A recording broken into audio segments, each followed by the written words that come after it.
Not yet, but we were about to. That would have been a good introduction.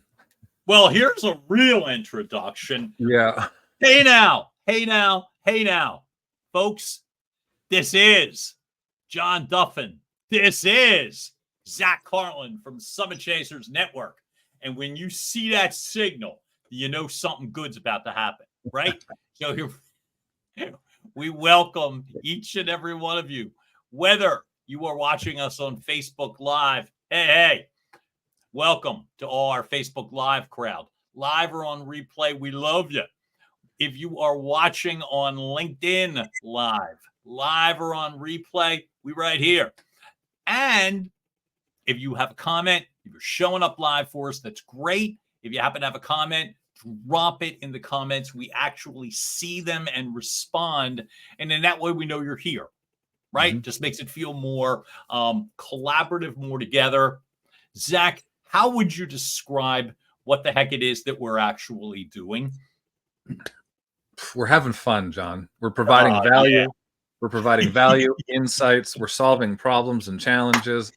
No, so every week on Tuesday, we meet with a couple of case studies that are submitted by somebody from the audience, from the community. Could be you. Next time, submit your, whether it's a case study, a question, a challenge that you have. We come here and we discuss it. We break it down and give you some valuable, hopefully, I'm pretty sure, I'm 100% sure they're mostly valuable insights on how you can overcome them, maybe see them from different angles, and leave you walking away from this webinar feeling like you can take on the world and you can overcome some of these challenges. I think that's perfect. By the way, I've seen the replay to some of these shows, and I can vouch just by watching the replay, we've delivered great solutions. That's an unbiased opinion. Ourselves. They're brilliant. Other people have said it too, but I can tell you firsthand, I've loved them. And the nice part is, as you said, we do this in real time. We make it simple. We make it fun. The fact is, if we're hitting all the marks, my hope is that tomorrow when you go to work, you're just a little bit smarter. Maybe you're a little bit more confident, a little more self-assured. That old adage, that 1% better. And I know that gets frustrating when everybody is barking at you. If you're just 1% better and you're like, well, I don't know. Here's a great opportunity to make sure that you're 1% better, is to keep checking us out like Tommy Kenyon does, right? There you go. He's got to be at least 3 or 4% better based on the fact that Tommy Kenyon tends to show up here every week. Yeah. And the nice thing is, look, the case studies come from you. The solutions come from us. It is highly interactive. If you are agreeing with what we are putting down, great. I love it when people agree. That's just a nice thing. But if you don't agree, jump in. We want to hear your feedback. We want to hear your recommendations. We don't have each and every answer. We have most of them. Well, I mean, I feel like, right? That's why we do it together. So we have a really lot. On the off chance if we miss one or some, that's where we need you, okay? So that's where it becomes very important. So tonight is a great night because Zach Carlin really came up big. And the Summit Chasers community, the Summit Chasers Network community actually came up with 2 case studies. Not one, but 2. And so really going to work hard here because we got two specific cases to bring to the table that we're going to do, and as I said, in real time. So I hope I say this right. Without further ado, I just like to make sure I hit the French mark right.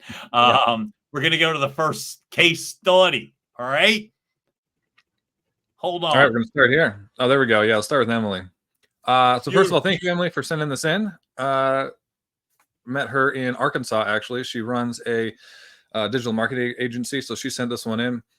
So I run there's actually just 2 of them that run a digital marketing agency, and they've had a ton of new clients lately in a very short period of time, which is great, but it's also overwhelming. We're struggling to manage the workload, maintain the quality of our services that we really want to be known for, and keeping from burning out. I'm worried that that his seemingly awesome thing, or that this thing seemingly, This maybe I should, seemingly I should start awesome spell checking these before I just copy and paste them. I'm worried that this seemingly awesome thing could hurt us more than help us. Well, Emily, first of all, great case study, great question. And I see these a lot with especially businesses, small businesses, and they're growing really, really fast. And they express these struggles. And you see, especially if they're around other business owners who maybe aren't growing as quickly, and they just roll their eyes like, oh, what a great problem to have. Poor you. Well, I would say, to be honest, the problem or the issue, the challenge of growing rapidly, unknowingly, maybe too quickly, I would say is sometimes more detrimental than not growing quick enough. Because there's a lot to it. First of all, you burn out. You have more likely to burn out. And it's kind of that silent, not so silent, maybe more of like a mysterious hidden killer for a lot of businesses, because you think, okay, I'm just going to work harder. I'm just going to keep doing what I'm doing, right? Because obviously it's working because I'm busy. And you keep going, and then your product, the quality of your product or your service starts to go downhill a little bit because you're starting to get burned out. People on your team are burnt out, and then bad reviews start coming in, right? Then you get less busy, less people coming in because they're seeing these reviews, right? They're seeing the quality of work is declining, and you start to go downhill. Now, this is affecting your long-term viability. It's affecting how people see your brand, right? It's affecting your reputation. And this obviously is very hard to come back from. Gaining the public's trust again is difficult. So I'm saying all this just to validate the point. Validate that it is a big challenge. It is a big challenge for a lot of businesses who are growing really quickly. Now, my first step for you, Emily, and for anybody else kind of going through that rapid growth period is, first of all, why are you growing so fast? And there's a lot of businesses, actually, there's a lot of case studies of this very thing during COVID, or just kind of after. I don't know when COVID started and ended, to be honest, but during some time when everybody was getting a bunch of money from the government, everyone was getting thousands of dollars, businesses were getting thousands of dollars. So people had more money to spend. Seemingly, they thought they had more money to spend. So they were spending more frivolously. So their buying patterns were changed. Their buying patterns were temporarily disrupted. So if there's something like that going on in your market, maybe it was during COVID, or maybe it's something else going on, right? There's a change, there's a temporary change in your markets, your ICPs, buying patterns. And if that's the case, then this spike is temporary, in which may have to make a different decision. Could be did you have a competitor that went out of business and everybody's coming over to you, or a competitor that just dropped the ball? Maybe they were getting too busy, and then their reputation went way down. Everyone's leaving them to come to you, or whatever it is. We have to figure out why. And ideally, in a perfect world, it's because you've been consistent, you've stuck with a sound strategy, and because you are a marketing firm, I'm sure that you've stuck with the importance of a solid, consistent marketing strategy, full funnel marketing strategy. So is it just that momentum, the dam, so to speak, has finally broken? And now you have this big influx of clients, and now it's on a flywheel. You just have to keep doing what you're doing on the front end, the acquisition end of getting these clients. You have to keep doing what you're doing. In that case, this might be a little bit more consistent. Then that's a different decision than if it's just a quick spike, or is it a consistent flywheel?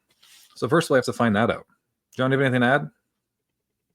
Oh, for this very specifically, I would say, let me pull up the case study again, not so I can read it out loud, but there's something on here. There's a great clue. There's two, as a matter of fact, that I happen to like a whole lot. So it literally begins with, I run a little, just two of us, right? And I love the fact that you're talking about this, and I wanted to read through because I love the fact that the short amount of time, which is great, and we got a ton of new clients, we're struggling, we really want to be. Here's the thing. I love when you say we're struggling after you're struggling to manage it. It's to maintain the quality of our services that we really want to be known for. So it is so important to me in the very beginning. So it's obvious. We want to be known for what? So obviously you know what it is. My first thought to you is not why does that matter? It does matter, and that's more than good enough. But do you know how or what is the skill set specifically for either of you or the both of you that makes that happen? Because it was the first thing I thought of was so often with small organizations, 2 people, 1 people. In my case, when I began, it was me and a freelancer. You're just so damn happy and all the pieces just like jumbled together. And I can remember like the job was first job I got, and it was early and it was great and everything happened. But if you had asked me, okay, so what exactly happened here? Walk me through the process. I barely could have. Oh, it's great. And then it was great. And then we got it. And then it was great. But it's the articulating what exactly happens. For me, I started as a voiceover company. What did I have to do? I had to be able to chop down and edit a script. I had to be able to tell a story verbally. I had to take direction. I had to work in real time live with a director. I had to have a studio that was ready to go. But could I have articulated all of that at one time? No, because I was just so damn happy that everything was going, which is fine for your first couple of jobs. But when things start to snowball, you really have to be able to identify, what am I good at? And a 2-person team, what am I good at? What are they good at? Hopefully it's not the exact same thing, because you got to be able to delegate a little bit here. So right off the bat, there's only 2 of you. You identify each other's strengths. Take an hour, take a Saturday, walk away from the job for a couple of hours and identify, I'm really good at this. They are really good at that. To do a really good job for a client, because we've had a few of them now, what exactly goes on? Are we doing the exact same job?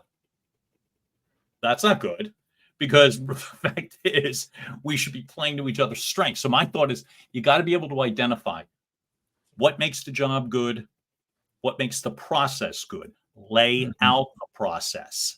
If you have to, again, walk away for a Saturday to figure that out, lay it out, and then realize what pieces are you missing. And then you either hire for the job. Like I said, if it's hiring freelancers, this person does this. They're better in receiving. They're better in accounting. Find freelancers to handle responsibilities rather than that burden of I've got to find full-time team members. But before you do any of that, identify what makes a good job. What is this? The quality of the service that we want to be known for. Know exactly what it is and what are the systems and processes. Z's. I never say that word right. What are the systems and processes that get you to that job well done? That's what I would have. No, and I think that's great advice, is to understand, and this is one thing that we do with some of our clients too, especially the founder, when they're kind of defining their own role, because you get into a spot like this, your role isn't very defined. Where are your strengths? How do we leverage them? Where do I put my time? That type of stuff. A lot of it's not. It's all over the place, because you're the founder. You have to be the jack of all trades, and especially even if there's 2 of you, right? There's still so much that goes into it. You're really not. You don't have that defined role. But one thing I would really do, so after, you kind of, okay, this is why, it's growing so much, but either it doesn't really matter why it's growing so quickly right now, or why there's such an influx right now. You can still leverage this. Whether it's just a quick peak, you can still leverage it to grow. And this is a good time, especially if it's the first time you've experienced this as a founder, as a new business owner, is to get really, really clear on what type of business you want to own. What type of business do we want? What type of life do I want to live?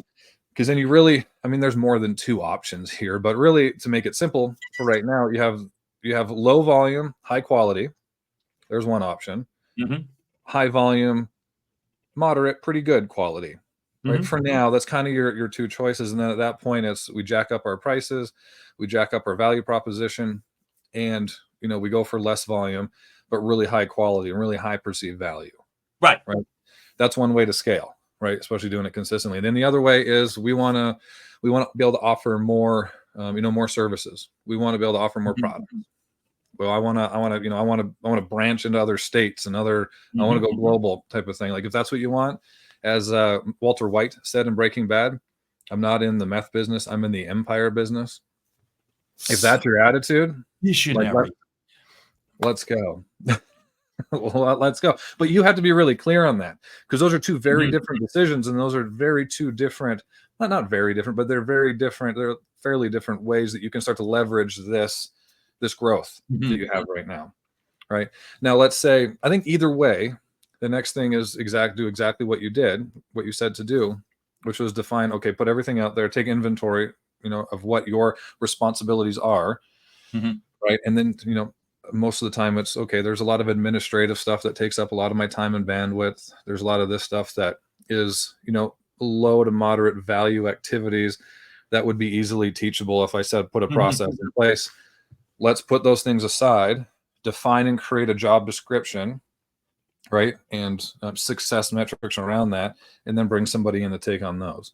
Either way, whether you want to do low volume, high value, or if you want to do high volume, moderate value, right? I think that'd be the next step. That'd be the next big step, and really kind of define what your role is, where the most high value and most high value activities that you have to do. So what do you have to do, and what are you best at? What do you like to do the most? And then do what you can to get your priorities and your focus there. Right. Other thing I would kind of do after that too is processes. Now you have the role that you can delegate, right? And this is what a lot of marketers are like this, where there's the stuff that they don't necessarily like to do on the front end, are very process driven. They're step-by-step written out. They can run on its own basically. But especially, and I know Emily she's very, very creative. She loves what she does, and we fall in love with our product or our service. So they probably try to take on everything themselves, and everything lives up here, right? Everything lives up here. So and because it lives up here, it's not processed out. Somebody couldn't come in, even if they are very strong in marketing and creative, they wouldn't necessarily be able to replicate what they do, right? Because it all lives up in their head, because they are so passionate about it. They have that love affair. They hold it close to their chest, right? That's their product. That's their baby. That's what they're known for. But as much as you can, get that process and system laid out. Get it laid out so that you can possibly hand it to somebody else, and they could have a fairly good skeletal idea of what that process is. What makes your product and service so successful? And they just have a pretty good idea and be able to come in when you do get to that point when you're hiring somebody and be able to see, oh, this is why everybody loves you. Oh, this is what makes it successful. This is the steps that you go through. Would you add anything? I would say all of that to be so. And I will add one more thing. So in this specific case, we're working with two people. And let's say they're both creatives and they both just love what they do. And I'm making this up. I have no, that happens where it feels so organic and exciting. But then I want to just get practical for a moment. There's two of you. What if someone calls out sick? What if someone is not as slap happy as you on a given day, and you see this and they don't stay? You know what? This isn't exactly what I was thinking. And you're like out of your head because we thought two people, again, if you're lucky, this sounds awful, but I'll say it. 1 out of 2 marriages end in divorce. Right? You're asking a lot if you're already stating a situation that is troublesome. We're feeling this sense of overwhelm. We're so busy and we don't want what to do. Take advantage rather than put, hypothetical bad problems in. Take advantage of this situation now before this spirals out of control. Because you're already kind of putting up that white flag. Something's not great here. So this just signals the importance of the two of you communicating together. And if you want to make it as positive as possible, look, I love, if you want to just sit and give each other compliments over what you do, great. Great. Do it. But identify what each of you do well. And I don't mean to be repetitive, but it's identify what each of you do well. And if you want to position it as, it looks like we're going to continue to grow, so we are going to need things. It's like, okay, what would you see? Force each other to come up with growth pieces, because if you're both writing systems and processes manual, it's necessary, but maybe neither of you want to do it. But just do understand, you've got to explain it to someone other than the two of you at some point. Unless you want to stay in this overwhelmed situation, and not everybody loves that. You know, we've got a case study that's coming up after this where I feel like we're already starting to answer this, because the fact of the matter is the next person in may not feel quite as engaged as the two of you. And it's important to not continually hire and replace people, right? So if you're able to lay out the basics, what's a job well done? Here's the strengths. Here's what we have. Here's what we need. Here's how we can improve. Here's how we plan to scale. And here's how we plan to keep everybody happy internally and externally. And here's how we're going to communicate all of this. And before we move on to that next case study, there's an objection that, and this is a lot of businesses, a lot of our clients, when they get to this point, this is a big objection that they have, is as we're focusing on putting these things in place, I feel like we're losing a bunch of business. So you have that scarcity mindset immediately of like, I need to get while the iron's hot, because this might not ever happen again. But that's why it's so important to identify early on, why are we growing this fast? Why where are they coming from? Right. Sounds good. Again, ideally, it's, it'd be nice if it was from that flywheel, right? Of you just doing the things consistently, the right things consistently over time, and the dam breaks, right? And there you go. That's not always the case. It could be a mixture of things as well. But first of all, identifying that, but also one kind of strategy, and this is especially for service-based businesses, but also product-based businesses as well, that they can do this as well, is you create what's called a deliverable flagship asset. Flagship asset. And that's just something, and a lot of you probably already have a flagship asset, which is something that is first of all, it's free. It takes up very cheap or free. It takes up very little of your time, right? And it gets them a result before they pay for the big thing, right? It gets them somewhere. But one thing that you can do, right, to keep people in your ecosystem, if you are worried about, and it's a valid worry about, okay, I have all these people coming in, there's all these prospects and leads coming in, I don't want to lose them. Well, if you create this flagship asset, it keeps them within your ecosystem while you're developing these processes and systems, or hiring somebody else in, or whatever it is, because you can't focus on all those things at once. So that flagship asset could be something. Communities are really good for that. Communities are really good, especially if you are in the marketing, brand marketing business, or any kind of type of marketing firm. That's a big one. For any kind of service-based coaching, consulting, whatever it is, communities are really good for that. So you're creating like a Facebook group. A Facebook group, or or you get on School or Kajabi or whatever these other platforms are. Kajabi, and it doesn't take much, right, to be able to get a community in there. And maybe you run, once a week, you do a group call where you answer questions. You have some material that you can put in there that you already have created. Maybe just have to format it a little bit different. But create that flagship asset that keeps people in your ecosystem, so that if you're worried about all this influx, or maybe these leads that aren't ready to purchase right now, or whatever it is, you have something to give them, right? While you're putting all these other things in place, you're able to add value, bring in a little bit of income as well, add value to your community, add value to your prospects, and keep them within your ecosystem while you're developing all these other things, right? But I would say that the scarcity mindset kills a lot of businesses, kills so many of them, because you think, okay, I just have to do this right now because this isn't going to happen again, right? You think every Christmas is the last Christmas, right?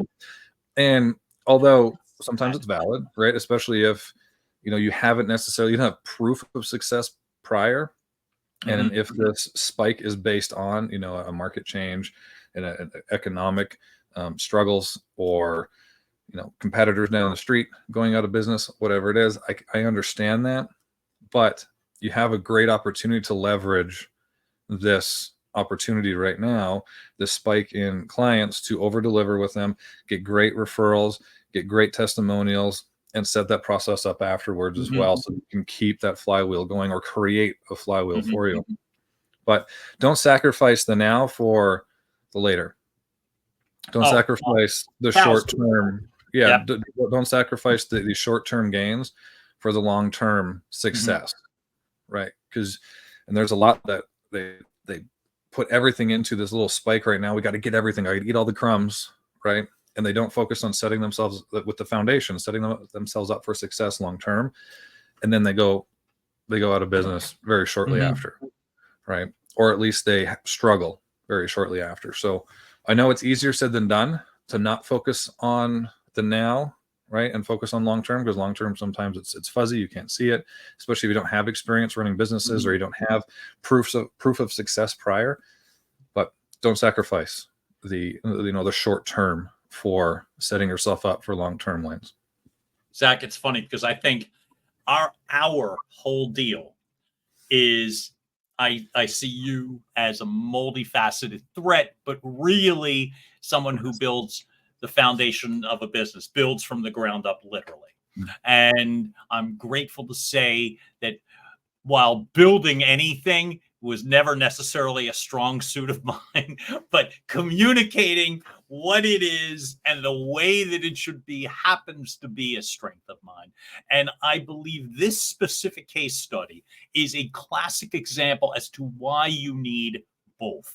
That you need to know what the foundations are. And if you don't have them in the beginning and things are just going, that's okay, but you've got to get them.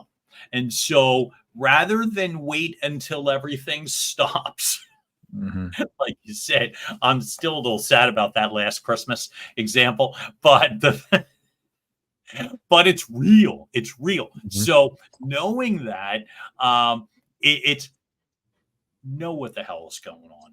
Invest the time, and I keep saying the same thing. If you need to, literally walk yourself away on a Saturday morning, walk yourself away on a Monday night, and invest an hour or two outside of the nuts and bolts and getting things done, or all those cliches, we just make things happen. Walk away and spend a little bit of time uninterrupted figuring out what it is, and then at every opportunity, communicate it, whether it's just to the two of you in this case study, whether it's to a freelancer, a job filler, a potential new employee, whether you're looking to scale or articulate or write a book or whatever. Keep communicating it. There's a person that I keep referencing. His name is Lance Bachman. His whole deal is there are no secrets. Give people your playbook. Just give it to them. Because the fact of the matter is, as you're building and growing and scaling, holding everything so close to the vest is a mistake. Know it, scale it, allow your business to grow. The only way it can is that people have to help you. And the only way they're going to help you is they have to know how to help you. They just have to know how. And that's where you come in. And so as the leaders, if it's the two of you, invest the time to know what the hell's going on, so that when you need to explain it to somebody, let them in, let them in. And in that way, as I say, ultimately that's going to help you far more than everything staying close to you, Yeah. Love it. So identify where this growth is coming from. Why is it happening to you? Why is this awesome thing happening to you? And then where should your priorities be? And how can I delegate to things where my priorities shouldn't be? Right? Create processes and I don't know why I'm doing that. Create processes and systems. Create processes and Sorry. systems for things that aren't systemized already. Right? Mhm. Don't try to be the hero.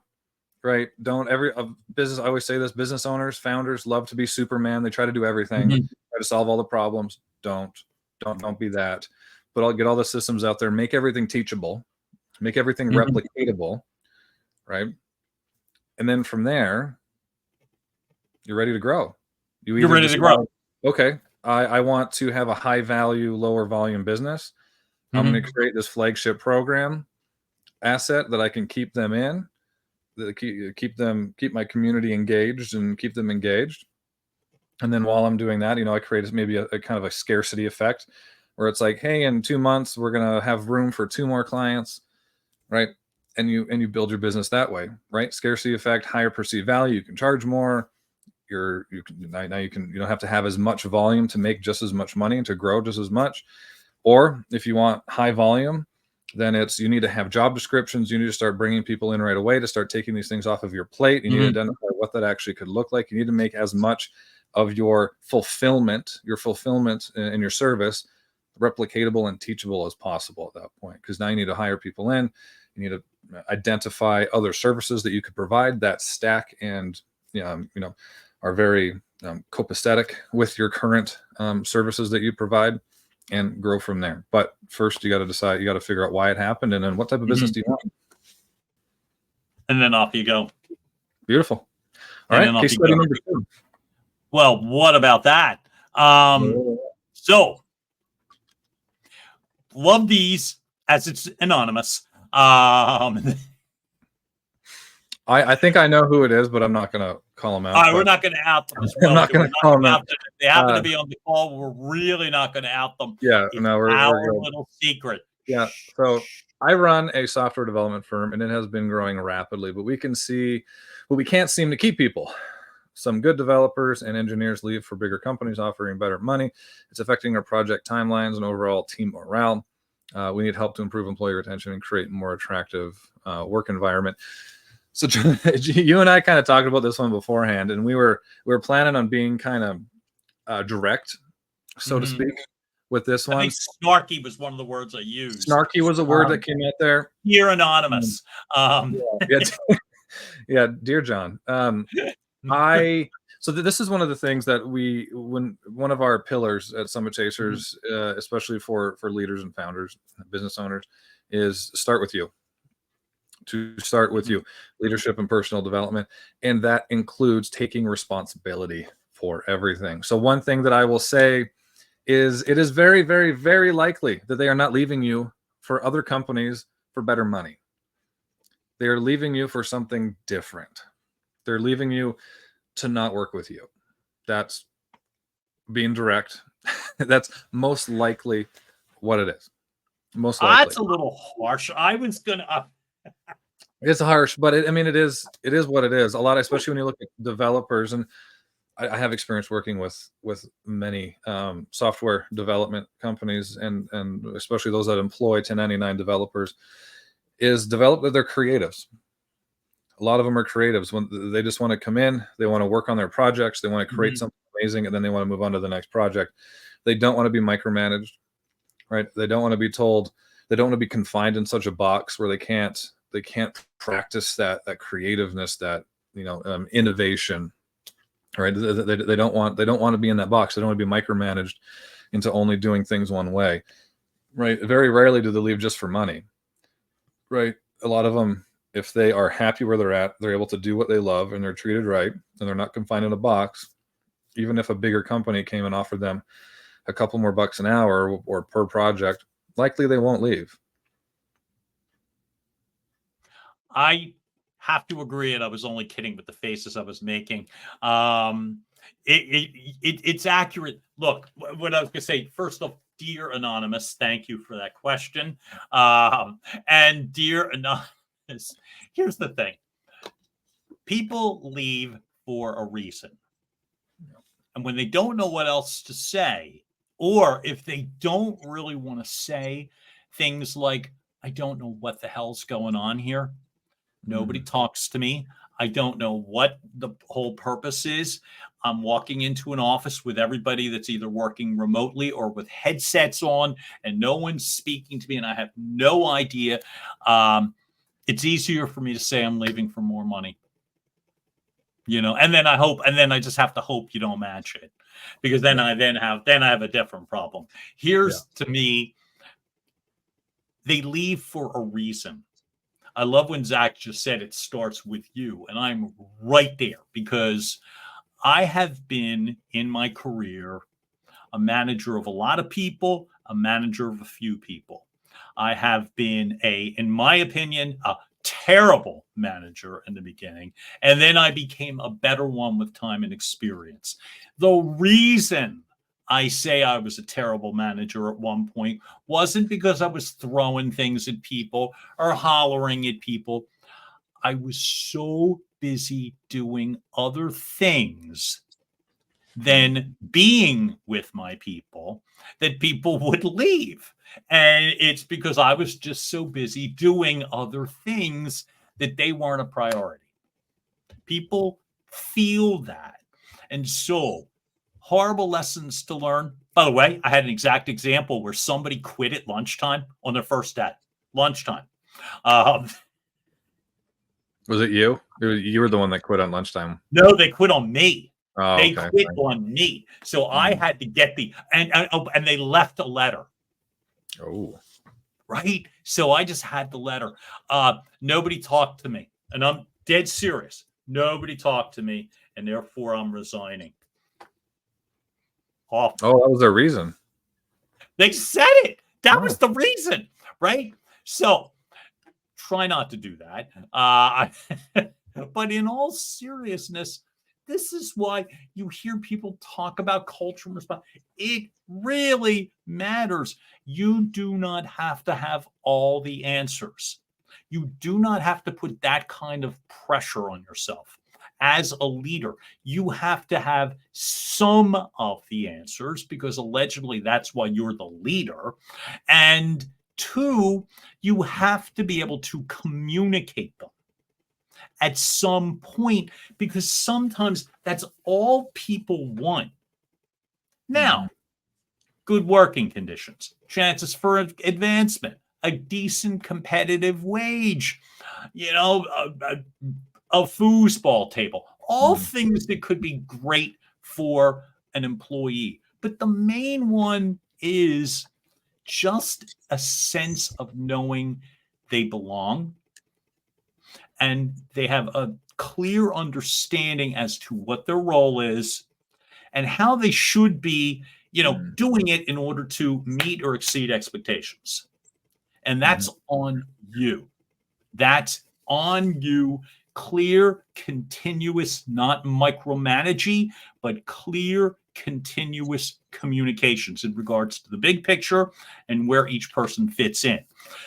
Because it should not be a continuous sense of resignations. I'm bringing this back up intentionally. That it's affecting the people all leaving for better money. It's affecting our project timelines and overall team morale. I'll bet. Must be a big old drag. Where's Bob? He's gone. Where's Mariana Arto?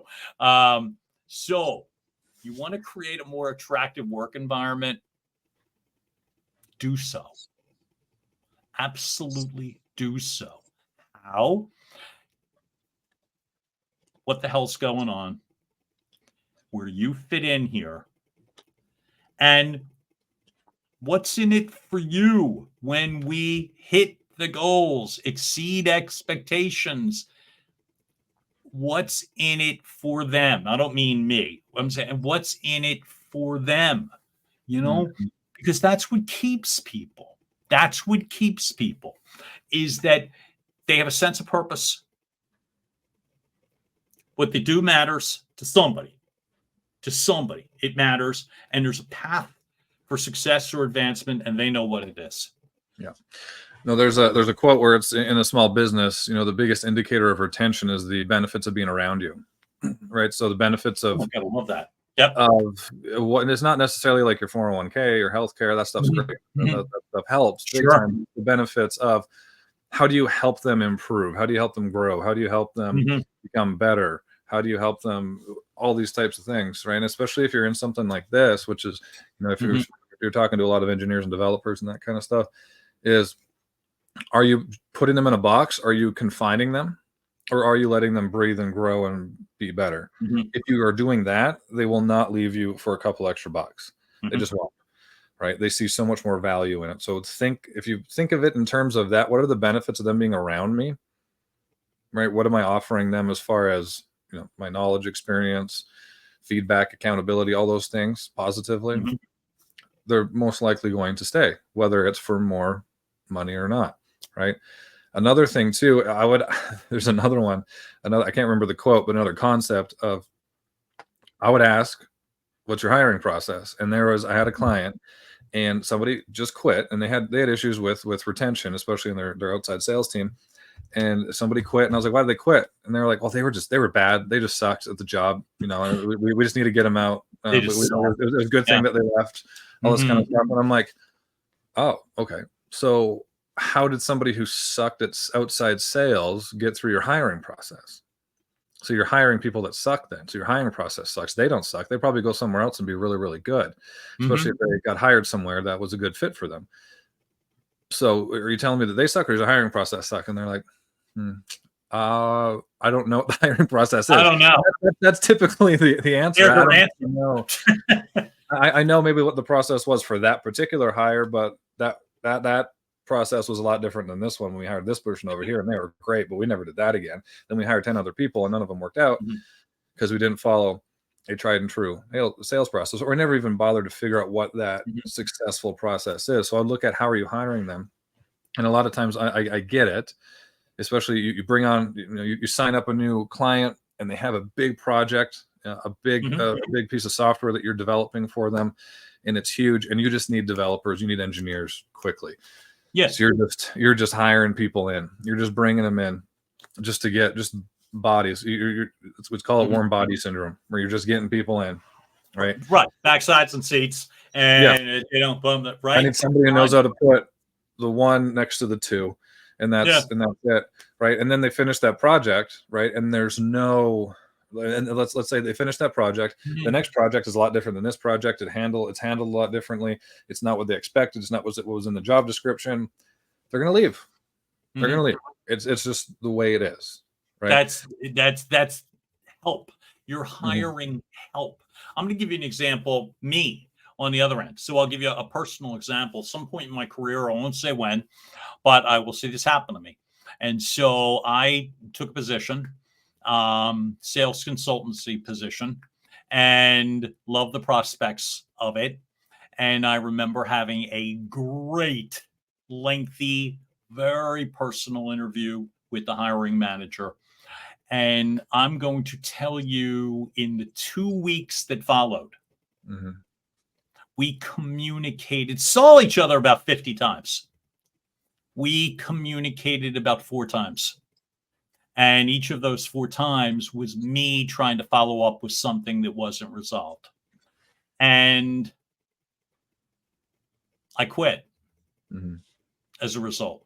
I just resigned. And the reason that I did had nothing to do with more money. It had everything to do with, this is when you would get communicated with the most. In the beginning. This is when you should get communicated the most. And I got communicated with not at all. Not even hellos. Would walk past with nothing. And I never experienced it. And I thought, this is not going to get better. This is just simply not going to get better, because it doesn't. Somebody doesn't begin a process by not speaking to you. Same person that hired me. And then all of a sudden want to start talking to you more. They don't. So whether I was right or wrong is irrelevant.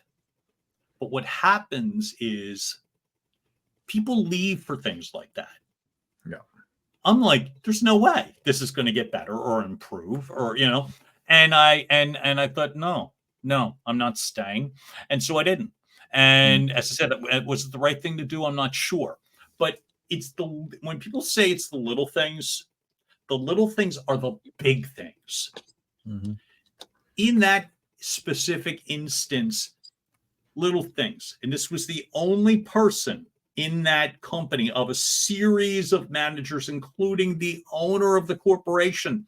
He's the only one that would let me walk past, or I would wave and he wouldn't acknowledge. The only one. Everyone else, hey, how's it going? You doing okay?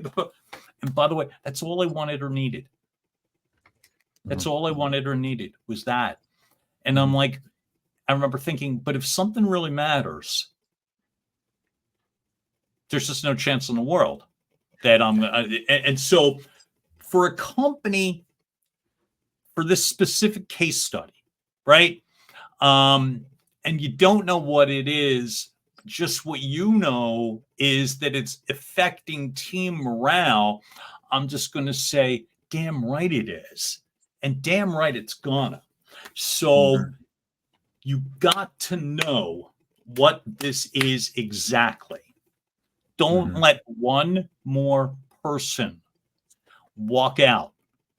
Because at that point, if that person, after I resigned, had said, I don't understand, or I wish you would know, or this is the way I act, or blah, blah, blah, blah, I probably wasn't coming back. Yeah. Would have been nice to know. But you have these conversations when people arrive, right? Because immediately they're thinking, oh my God, what did I sign up for here? Jesus, what did I get myself into? You know? And so you're worried about your project timelines and your team morale. And it's like, and you want to, improve employee retention. Well, the way that you do that is communicate better. Simply communicate better. Well, in order, and then the objection from there would be, I don't have time. And this is pretty typical with these types of businesses. And if this is who I think it is, they used to be a developer themselves. So they're coming at it from a developer mindset. And again, they have, similar to what I was talking about with Emily, was they have the love affair with their product and service. Right. You need to step away from that. You can't be, when you get to this size of your business, when you get to this level, this stage, it's very rare that you can still get away with effectively being the player coach. Like you can't be the one doing all the stuff and micromanaging and in there doing all the developing and working with the, doing the sales and all this kind of stuff and leading a team, right? At some point, it sounds like you're there, Mr. Anonymous, to like you need to back away and either decide, do I hire a coach? Do I bring this person in? Do you have somebody who you could? Maybe you have a co-founder with you that they could be that. And then you step in and you're only focusing on leading the development team? Or do you need to be the one that steps back and you be the coach? And then you have somebody who's been there with you longer, or somebody that you could coach up and develop up to be kind of your number two, to be your number two player coach type of thing. Right, but it starts there sometimes that's a big step for some people, but sometimes it takes one big step so you can do all the little things that add up to a big thing. Right. So you have to do the big thing. Right, that was a good analogy. That was good. Right? That was really, even well said. Right, that made sense. Right? Little things well, when I say good things, sometimes I'm like, "What was that me?" There's a Verizon commercial where the person's playing the psychologist, who I love her, by the way. That's the very snarky psychologist, and she's like, "That would make a great book title." But all the little things that lead up to a big thing by Zach Garland. That's it. Make sure we get that clip. And that big thing is, and we were talking about it before. Define your role. Your role. It sounds like the role is still really, really muddy. If you can't be that leader and understand what it takes to be that leader, to make them successful and to make them stick around and to be more successful, you have to be the coach. You have to be the leader. You can't be you can't be doing both, right? Your bandwidth, your focus. We only have so much that we can give and be effective, and you just can't. Especially if you have an influx of new clients, that means even more so that you need to be able to step back and orchestrate, as opposed to being in it.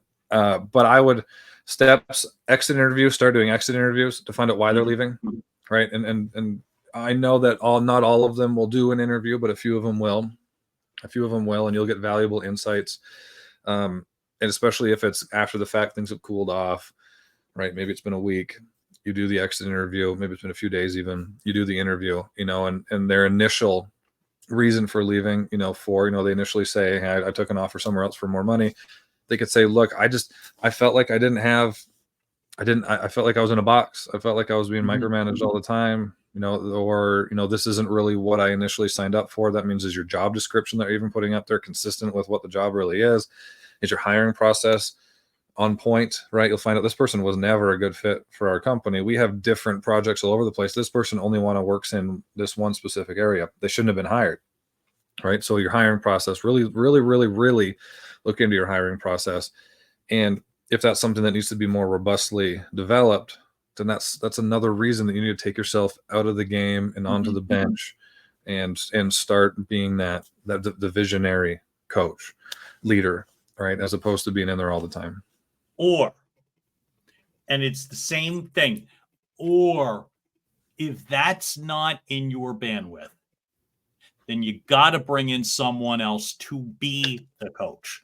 You've got a decision to make. You don't have to turn, like, some people really, not everybody, because you're a great salesperson or you're a great closer or means that you can progress up the managerial leadership. Not everybody can. And the mistake that some companies make and some individuals make is the sense that you need to ascend to that point. The fact is you don't. But if you want your company to grow, somebody has to do it. And it's okay. I don't think that's you. That's okay. Put your ego aside. There was a great my fiance, she loves this company called Honor Active, and the owner of it, the founder of it, I think her name is Christy or Chrissy. Okay. But she realized, and her company's huge now. Like she's worth a lot of money. She's done amazing things. She actually has a book too. I'd look into her. I can't remember. It's Honor Active, but it's spelled one, so ONER Active. Okay. She just recently decided that I'm not a CEO. I'm the creative. I like to develop. I like to be the one creating the videos and the marketing and the product, this kind of stuff. I want to write the books and do all this kind of fun stuff. I'm not a CEO. And she hired a CEO. And since then, their company is more profitable, bigger than it ever could have been. And not to sound like a wise guy. So what's the problem? You know what I mean? Big honking success. She gets to do what she loves to do. And the company's a monster. And that's the decision. So there's no value judgment with these sorts of things, but somebody has to do that. Wait a minute. We got an expert that just chimed in here. Hold on. She loves. There you go. Honor Active, and it's Chrissy. Is it Sella? Thank you, Audrina. But that's great. That to me is, and by the way, that's the mark of a true leader. That's the mark of a true leader to me, is knowing what the hell you're good at. Like, so the whole theme that we've been carrying tonight, that sense of you have to know, like, if you're that company that's doing really well and it's all kind of just happening, but you're all too busy, well, you're good at something, obviously. Good on you. Right. And if there is shortfalls in terms of whether it's your company culture or people are leaving and you don't know why, most of these things are fixable. And the good news and the scary part, in a sense, is that it's all the same, which is you just simply have to know. You have to know what you're good at. You need to know what your process is so that if somebody has a question, you can answer it. If somebody says, so how does it work around here? You can tell them. You could show them, and they could get some sense of, oh, that's cool. I could do that. Or I don't know if this is a good fit for me because that's not really what I like. And wouldn't you rather know that up front?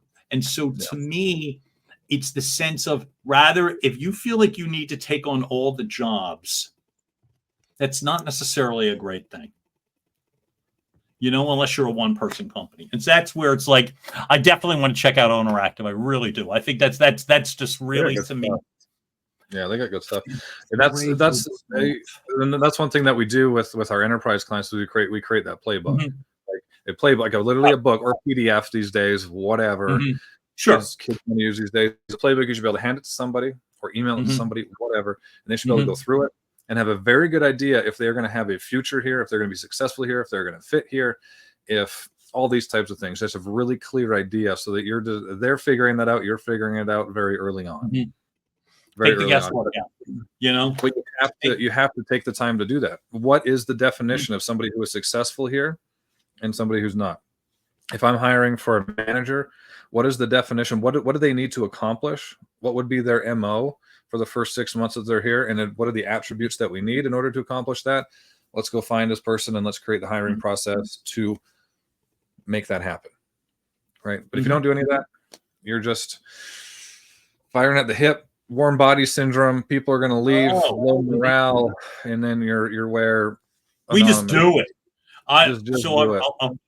I worked at a company, and we would take on a lot of projects, and we had a project manager, and the project manager's response to every challenge was exactly the same. Now, for the first maybe 40 or 50 times, they answered the same question, which is you give them a situation, whatever case study, you would just give it to them. And their answer would be the same, which was, don't you worry, we just make it happen around here. Yeah.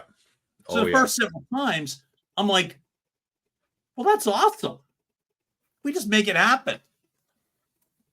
When I realized they weren't making it happen, and I would be like, all right, apparently we have different definitions of we just make it happen. So, and then you learn they said that because they didn't know what the hell was going on. They just, some random thing. That's a cop-out answer. But it was just some cliched and bad. So it's a case where someone should be able to explain it to you rather easily, right? It's great that people would and they do, and it's beautiful, a playbook with 500 pages. But if they could explain it to you in 5 minutes, here's the basic blueprint. I can get as granular as you need, but here's the basic idea. Here's where you fit or this department fits. This is why we're speaking to you. You should see a light go off on in someone's eyes. Oh, I could do that, or I would like to do that. They're the people that you want, and they don't leave as often as long as you remain true. If circumstances change, if the playbook changes, if the blueprint changes, no problem, because they all do. That's okay. The only thing as a leader you would need to do is include them in on the changes. Yeah. They don't need to be part of the decision making. They simply need to know, we're not doing this anymore. Now here's what we're doing, and blah, blah, blah. You know what I mean? And then go all day. I could go all day on process optimization, but yeah, it changes. But yeah, we'll get into that in another case study. We'll say for another case study. But the fact of the matter is, again, people don't write these as if you are writing them in stone, and don't put that pressure. The 2-person company, don't put that kind of pressure on yourself. And lastly, I'll make a suggestion. Whether you're a 2-person company, a 1-person company, this large-scale company, or anywhere in the middle, and you need help with this sort of thing, well, then maybe you talk to Zach Harlan at Summit Chasers Network, who might be able to take that pressure off of you. Maybe if you want the message communicated, you talk to a Duffin Media, I don't know, and take that pressure off of yourself. But there's people that could help you. But the real fact of the matter is you can help yourself by keeping it simple so that people understand, and you can have not just a productive work environment, a profitable work environment, but an environment that's fun and people want to be around. And if you can just make that happen, then maybe you bring that to work tomorrow and make that a better place, Maybe. Why not? You spent an hour Right? with us. You might as well do something about it. Right, exactly. Why not? Brother Yeah. Man, is there anything else you think we should cover while we're here? I think that we covered the whole floor as far as these two case studies go. So, yeah, there's lots more that we could, but I digress. There's no reason for you to digress. Zach Carlin, it is absolutely, God, I'm starting to slur. It has to be time to break this up. Zach Carlin, it's always a pleasure. I'll get out the word absolutely. It is always a pleasure to be with you. And for everybody that joined us live, Tommy, Kenny, and Audrina, and everyone else, Facebook, LinkedIn, YouTube, we thank you so, so much for joining us. Keep watching. You'll have the replay here. And as I said, take us to work anytime you want. Maybe we smarten you up a little bit. So thanks for joining us. Be well. We get to come back here again next week, you say? Mm-hmm. Same time. I love it. Folks, thank you. Have a wonderful evening, and we will talk soon. Bye.